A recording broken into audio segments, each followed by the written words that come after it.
എവിടെ എടാ ഒന്ന് എടുത്തേടത്. എന്നെ കൊണ്ടുപോയി തന്നെത്താനെ അങ്ങ് എടുത്താ മതി. കണ്ടോ, കുനിഞ്ഞൊരു സാധനം എടുക്കാൻ പോലും നിന്നെ കൊണ്ട് പറ്റുന്നില്ല. ഞാൻ എത്ര ദിവസമായി പറയുന്നത് ജിമ്മിൽ പോയി വർക്കൗട്ട് ചെയ്ത് നിന്റെ വയറൊന്ന് കുറയ്ക്കാൻ. അടുത്ത മാസം കല്യാണമാണെന്നുള്ള വല്ല ബോധം ഉണ്ടോ നിനക്ക്? നീ നിന്റെ വയറൊന്ന് നോക്കിയാ ആദ്യം നീ ഈ ജങ്ക് ഫുഡ് ഒന്ന് നിർത്തുവോ? പിന്നെ ഇത് കഴിച്ചോണ്ട വയറ് കൂടാമണ ഒന്ന് പോയടി. നിനക്കൊരു ഡ്രസ്സ് പോലും വാങ്ങിച്ചിടാൻ പറ്റുന്നില്ല. നിനക്കറിയാലോ അപ്പനൊരു എക്സ് മിലിറ്ററി ആണ്. ഈ അവസ്ഥയിൽ നിന്നെ അവിടെ കൊണ്ട് നിർത്താൻ എനിക്ക് പറ്റത്തില്ല. നീ ഇനി ഒന്നും പറയണ്ട, ജിമ്മിൽ പോയേ പറ്റൂ. ഞാൻ വർക്കൗട്ട് ചെയ്യുന്ന എം ഫിറ്റ്നസിൽ വന്ന് ജോയിൻ ചെയ്യും. നമുക്ക് നാളെ പോവാം. നാളെ ഒന്നും അല്ല, ഇന്ന് തന്നെ പോണം. നീ ഒന്ന് വന്നേ.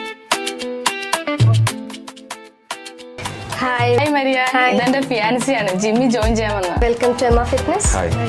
ബ്രോ വാ നമുക്ക് ജിമ്മ് വിസിറ്റ് ചെയ്യാം. ബ്രോ ഇതാണ് കാർഡിയോ സെക്ഷൻ. ഓക്കെ, ഇതാണ് ഫുള്ള് ജിമ്മ് വരുന്നത്. ടെമ്പറിന്റെ സെക്ഷൻ ആ സൈഡാണ് വരുന്നത്. ഓക്കെ ഓക്കെ ബോസ്, എന്നെ ഒന്ന് ഹെൽപ്പ് ചെയ്യണം. ഇനിയെങ്കിലും ഞാൻ എന്നെ കുറിച്ച് ശ്രദ്ധിച്ചില്ലെങ്കിൽ എനിക്ക് ജീവിതത്തിൽ പെണ്ണ് കിട്ടില്ല. ബ്രോന്റെ പ്രശ്നം എന്താണ്? എന്റെ വയറാണ് എന്റെ പ്രശ്നം. ഇതൊന്നും ഒരു വയറേ അല്ല. 3 മാസത്തെ പാക്കേജ് ഇവിടെ എടുക്കുക. എല്ലാ ദിവസവും മിനിമം 30 to 40 മിനിറ്റ് വർക്കൗട്ട് ചെയ്ത് കഴിഞ്ഞാൽ ഫ്രീ ഡയറ്റ് പ്ലാൻ ഉണ്ട്. ട്രെയിനിങ് എല്ലാം ഫ്രീ ആണ്. അതിന് എക്സ്ട്രാ ചാർജ് ഒന്നുമില്ല. 3 മന്തിൽ ഈ വയറ് കുറച്ച് നല്ല ഫിറ്റ് ആയിട്ടുള്ള ഒരു ബോഡിയിലേക്ക് എത്തിപ്പെടാൻ പറ്റും. ട്രെയിനേഴ്സ് ഒക്കെ എങ്ങനെയാണ്? 3 ട്രെയിനർമാരുണ്ട് ഇവിടെ. മലയാളികളാണ് 3 ആളും. നല്ല സപ്പോർട്ടീവ് ആയിരിക്കും. എന്റെ ഫിയാൻസി ഇവിടെ വർക്കൗട്ട് ചെയ്യുന്നുണ്ട്. അവളാണ് ഈ ഫിറ്റ്നസിനെ കുറിച്ച് എനിക്ക് സജസ്റ്റ് ചെയ്യുന്നത്. ബ്രോ എമ ഫിറ്റ്നസ് ഒരു ഫാമിലി ജിമ്മാണ്. ഇവിടെ ലേഡീസ് സെക്ഷൻ സെപ്പറേറ്റ് ഉണ്ട്, ജെന്റ്സ് ഉണ്ട്, കുട്ടികൾക്ക് വേണ്ടിയിട്ട് കളരി ഉണ്ട്, കരാട്ട ഉണ്ട്. മെയിൻ ആയിട്ട് നമ്മൾ ഫോക്കസ് ചെയ്യുന്നത് വെയിറ്റ് ലോസ് ട്രെയിനിങ് ആണ്. അപ്പൊ 3 മന്തിൽ എന്തായാലും 100% റിസൾട്ടാണ്.